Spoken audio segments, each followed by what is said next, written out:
fíjate cómo dice el presidente Ox de manera muy optimista. Hoy en día, un poquito arriba, hoy en día comprendemos la función de los convenios en la iglesia restaurada y en la adoración de sus miembros. Digo de manera muy optimista porque ojalá todos podamos comprender esa función, ¿no? ¿Tú crees que es muy optimista o es realista? Es optimista.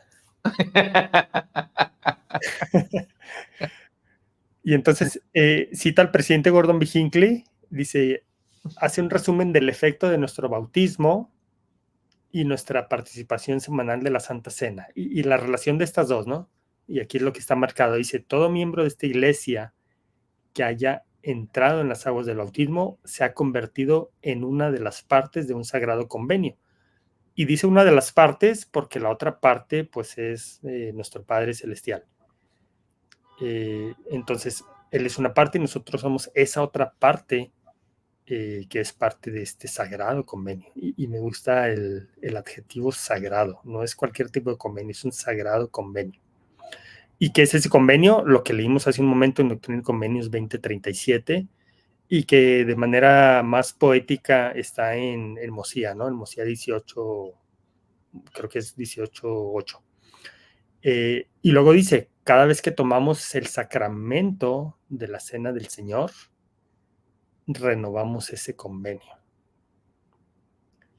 Entonces, es interesante, fíjate, es hasta práctico hacer esto, porque si acaso hace 25 años que yo me bauticé, no entendí esta parte que dice el presidente Ox de lo que implica recibir ese convenio sagrado, la parte interesante y dentro de la misericordia del Señor, me lo está recordando cada semana cuando escucho la oración de la Santa Cena. Si quisiéramos hacer un paralelo entre el convenio que explica en Doctrina y Convenios 2037 y la oración de la Santa Cena, encontraríamos que hacen un perfecto match. Entonces ahí está el recordatorio. Por si yo digo, no me acuerdo a qué me comprometí cuando me bauticé, ahí está. Lo estás escuchando cada semana si estás asistiendo a tu reunión sacramental. Y no solo lo estamos recordando, sino que además al tomar de ese pan y de esa agua, estamos renovando ese convenio. Estamos diciendo, todavía quiero seguir haciendo esto. No quiero que pierda vigencia ese convenio en mí.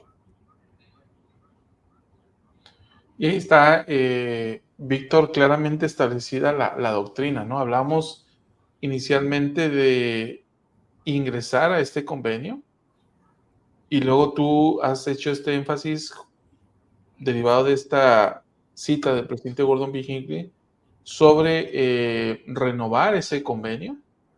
Y luego, a partir de ahí, en el último párrafo de este apartado, el presidente Oaks nos lleva a lo que está enseñando el presidente Nelson. Y voy a leer esta parte porque me parece interesante. Y aquellos que de continuo siguen este canal se dan cuenta que son muchos de los énfasis, no que nosotros hemos tomado, sino que ha adoptado el presidente Nelson y que nosotros a la postre hemos abordado como consecuencia de ello. Y dice, se nos ha recordado a través de varios oradores durante esta conferencia que el presidente Russell M. Nelson con frecuencia se refiere al plan de salvación como la senda de los convenios que nos lleva de regreso a Dios y se trata ante todo de nuestra relación con Dios. Él enseña acerca del significado de los convenios en nuestras ceremonias del templo y nos insta a ver el fin desde el principio y a pensar de manera celestial. Qué bonito, ¿no? Hace por ahí, liga varias frases, ¿no? Del presidente Nelson Sí. para poner en contexto esto que está hablando él de los convenios. Y nos lleva hasta esa parte de los convenios del templo a través de estas frases ligadas. Sí. Fíjate, Víctor, que me llegó un mensaje aquí a YouTube en uno de los programas que hicimos. Y este mensaje, estoy tratando de localizarlo, pero no lo veo. En este mensaje, esta persona decía, qué bonita, obviamente fue un sarcasmo y una crítica. Él estaba criticando esta enseñanza del presidente Nelson del Gesed. El Gesed, lo hemos explicado aquí, lo hemos mencionado varias veces, que viene a colación de lo que enseñó el presidente Nelson, es un tipo especial de amor y misericordia que el Señor tiene con aquellos que han hecho un convenio con Él. Entonces esta persona en su comentario decía, mira, qué bonito. Entonces Dios ama a unos más que otros. ¿Qué tipo de enseñanza es esa? Y puede ser una enseñanza dura, ¿no, Víctor? Sí, puede ser dura, pero pues lo que es. Exacto. Es lo que Pues, hay, es lo que hay, dirían los españoles, es lo que hay. y sí, ¿no? O sea, pues claro, si el Señor establece convenios, establece mandamientos, y hay personas que sí deciden aceptar los convenios y seguir los mandamientos y ser fieles y hacer sacrificios, pues en consecuencia es lógico, completamente lógico, que haya una diferenciación en ese sentido, ¿no? Sí, ¿por qué no tendría que haber distinción del que se esfuerza contra el que no se esfuerza? Porque una de las enseñanzas del mundo, Víctor, es justamente esa de que Dios ama a todos por igual.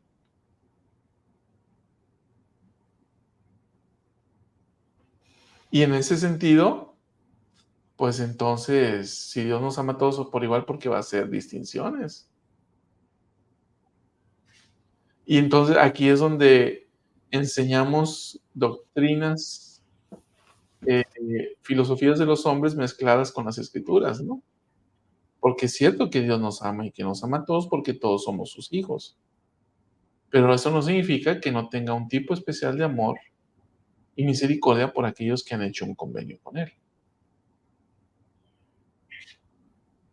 Totalmente de acuerdo, ¿no? No es lo mismo, decía, el que se esfuerza y el no se esfuerza, el que se esfuerza y el que no se esfuerza, y además, yéndonos al contexto de este discurso, no puede ver igual el Señor al que hace convenios y al que no quiere hacerlos, o al que hace convenios y los cumple y al que hace convenios y no los cumple, Sí, o al que hace convenios, no los cumple, pero se arrepiente, que al que hace convenios, no los cumple y nunca se arrepiente. sí, Entonces, hay niveles. sí. Pues entonces, Víctor, en este punto me parece que hemos cubierto los temas de los que ha hablado el presidente Oaks. ¿Te parece si vamos a la última fase? Sí, me parece bien.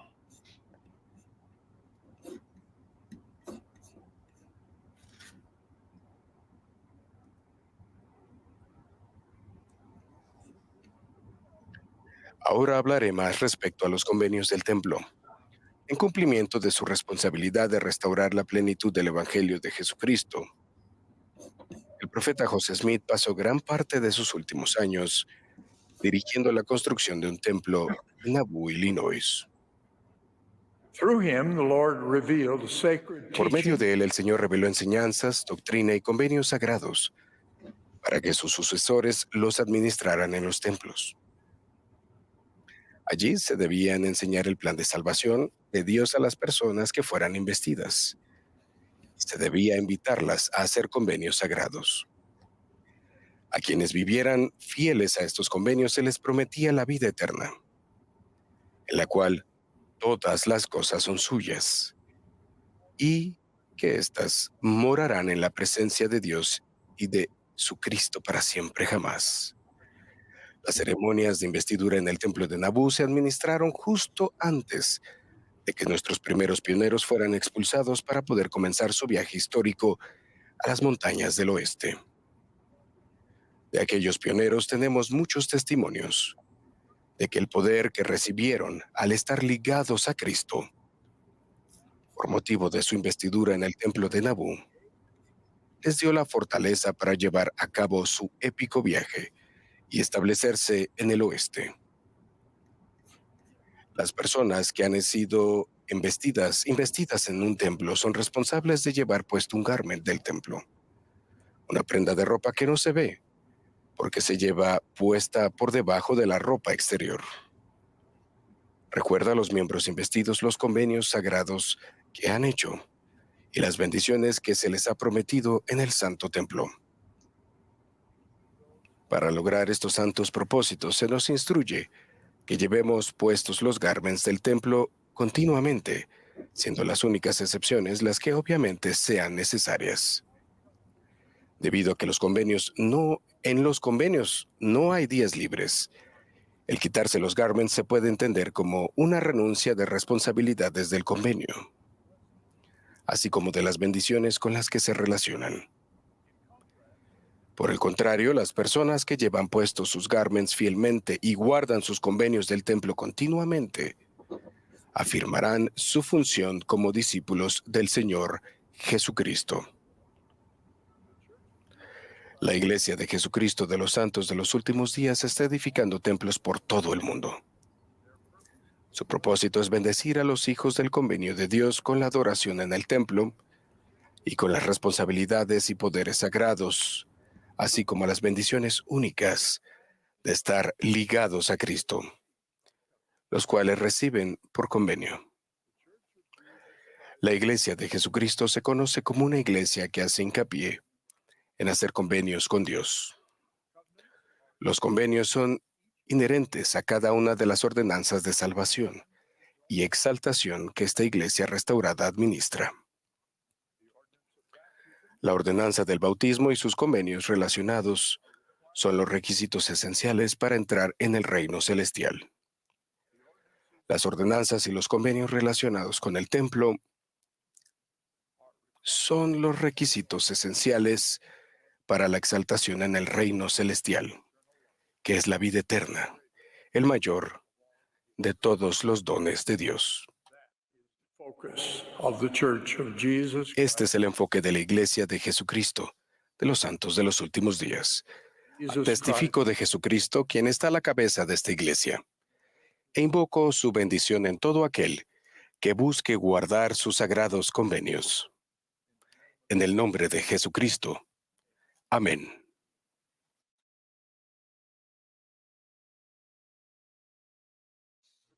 Esta última parte está bien sabrosa. Yo tengo 2 puntos que me gustaría abordar, pero escucho los primeros y por ahí podríamos coincidir. Te escucho, Víctor.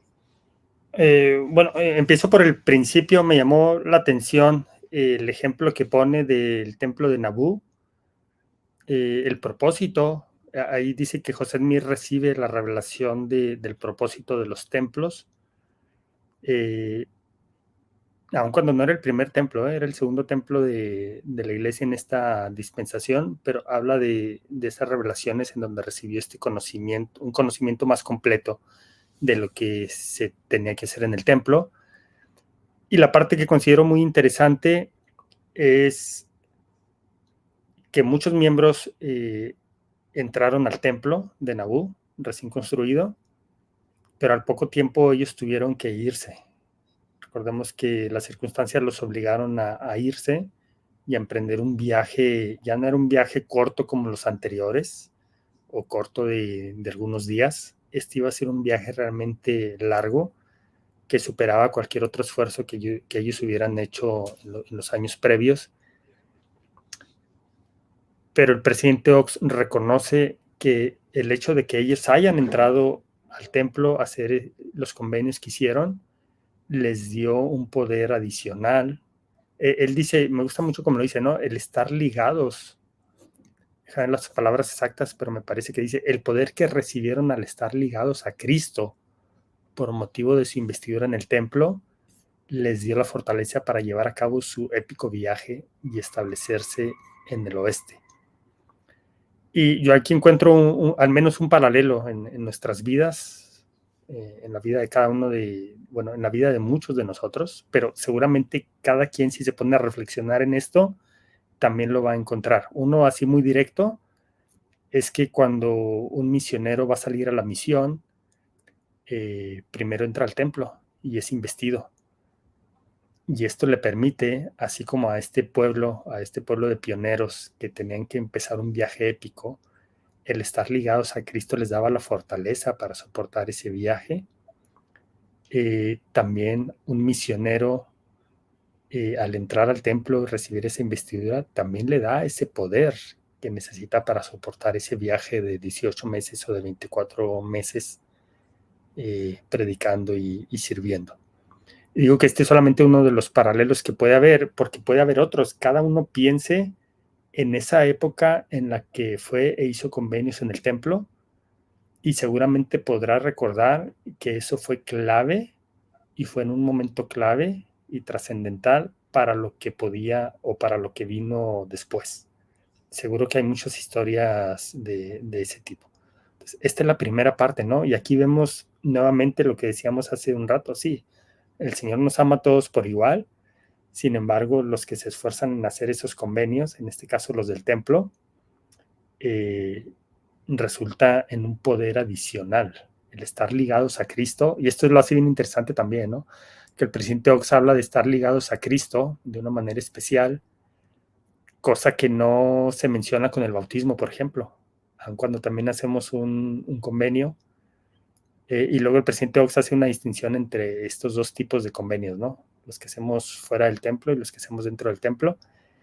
Pero es interesante cómo él resalta la parte de estar ligados a Cristo una vez que nosotros hacemos estos convenios específicamente del templo. Víctor, solamente una pequeña pausa, porque por ahí Laura Fernández dice, ¿por qué en Facebook no puedo comentar? No me da esa opción. Por alguna razón Facebook está fallando y no nos está dando la opción de presentar algunos mensajes, algunos sí, a otros no. Son muy pocos los que sí, y de hecho veo que también tienen problemas de conectividad en Facebook. Así que si por alguna razón usted quiere comentar y quiere ser leído y visto, pues véngase a YouTube y ahí no tenemos ningún problema. Bien, Víctor, después de esto que tú has mencionado sobre lo que sucedió en Nabú y esta investidura de poder que recibieron los santos ahí en Nabú para luego emigrar hacia el oeste a lo que actualmente son las montañas rocosas o Utah o Salt Lake City, aquí el Elder Oaks nos va a llevar al tema del Garmin, que es el tema donde me encanta tocarlo a mí. Dice, voy a ir leyendo poco a poco. Las personas que han sido investidas en un templo son responsables. Aquí hay, ¿no? Haces un convenio, adquieres una responsabilidad. ¿Cuál es la responsabilidad? Aquí lo dice el presidente Oaks. Llevar puesto un garment del templo, una prenda de ropa que no se ve, porque se lleva puesta debajo de la ropa exterior. Aquí está esta parte, ¿no, Víctor? Donde la parte de madurez, sí, que tú decías que antes los andaban con ella por las calles como si nada. Bueno, hoy en día se entiende o se debe entender como un pueblo más maduro que esta ropa va externamente y que no se muestra. Luego dice el presidente Oaks, le recuerda a los miembros investidos los convenios sagrados que han hecho y las bendiciones que se les han prometido en el Santo Templo. Nos habla de la función misma de los garment o del garment, ¿no? Luego dice, para lograr esos santos propósitos se nos instruye que llevemos puestos los garments del templo continuamente, siendo las únicas excepciones las que obviamente son necesarias. Debido a que con los convenios no hay días libres, quitarse los garments se puede entender como una renuncia de las responsabilidades acordadas por convenio y de las bendiciones con las que se relaciona. Por el contrario, los que sí lo usan y guardan los convenios afirman su función como discípulos del Señor Jesucristo. Entonces, Víctor, no hay días libres. Y si el garment es una expresión sagrada del convenio que hicimos en el templo y es una responsabilidad que yo adquirí el de usarlo, Dice el presidente Augusto, no hay días libres, no te los quites.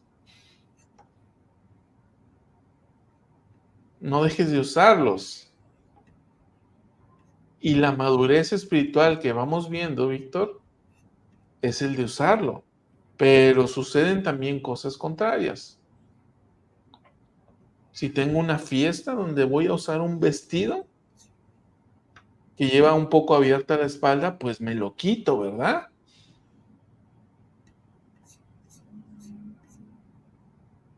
Si voy a usarlo para hacer una actividad deportiva, pues me lo quito porque me estorba, me hace más pesado. Y como soy atleta deportivo de alto rendimiento, pues no puedo usarlo, ¿verdad?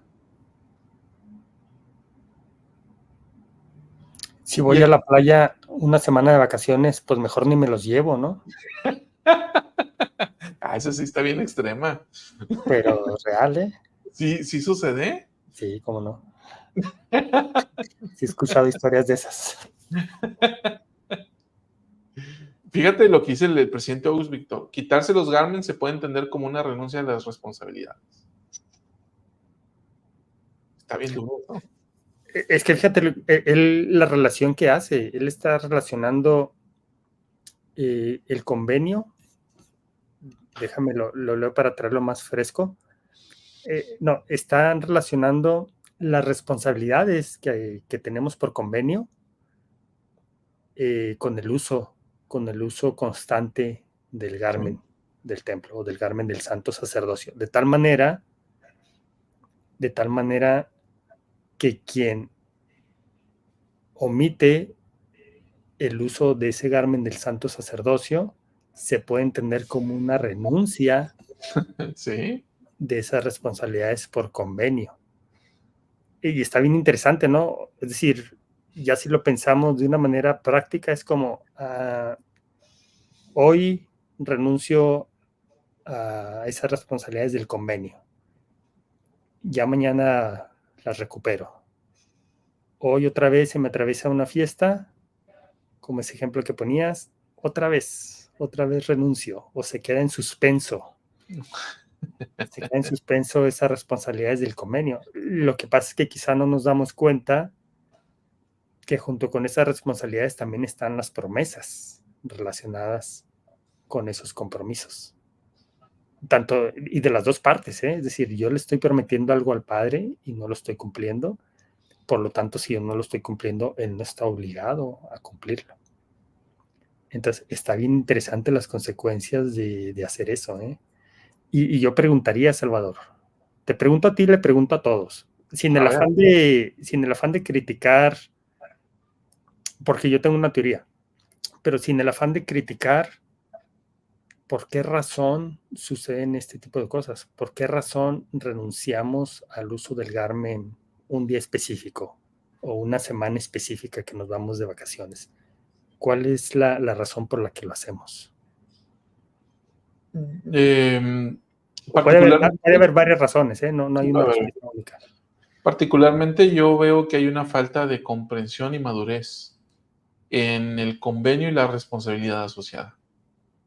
Porque sigo pensando que no pasa nada por usar, es solamente 5 horas, ¿no? Desde las 6 de la tarde hasta las 2 de la mañana, ponle que dure la fiesta, ponle 7, 8 horas. No pasa nada.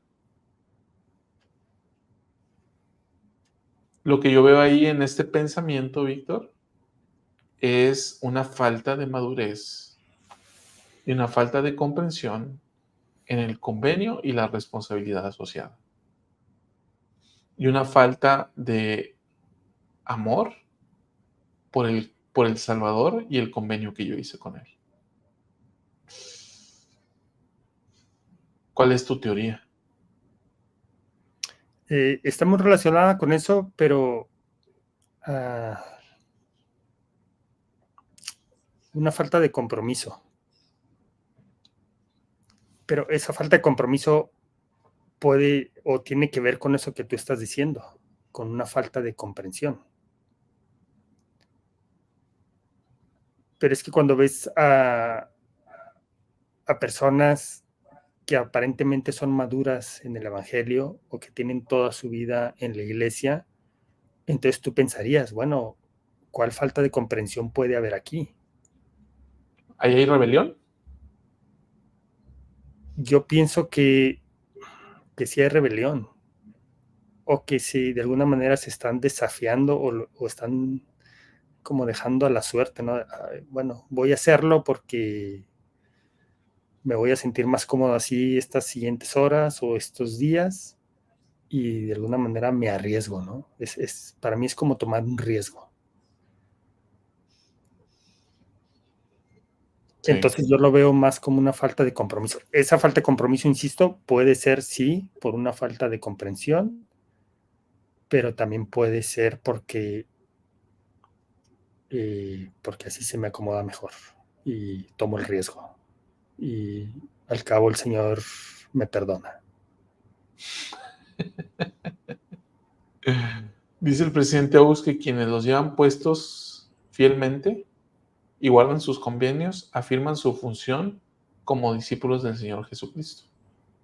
Eso está bien interesante, porque creo que alguna vez lo hemos explicado aquí. La gente funciona, o la mente de la gente funciona de diferentes maneras. Algunos reaccionan por miedo a las consecuencias, es decir, sus decisiones pueden estar basadas por miedo a las consecuencias, el cual sería el caso, por ejemplo, de que yo no me quite el Garmin porque tengo miedo a que el Señor, o a que me pase algo malo, o a que en ese momento no estoy protegido por ese convenio, y por lo tanto las promesas del Señor no me alcanzan. Ese, digamos que sería la motivación, sería el miedo. Y está bien, ¿no? Algunos reaccionamos de esa manera, o algunos el motivante es el miedo, pero el otro puede ser lo que yo voy a recibir a cambio si yo cumplo. Es decir, que la motivante no sea el miedo, sino el premio o la recompensa que puedo tener.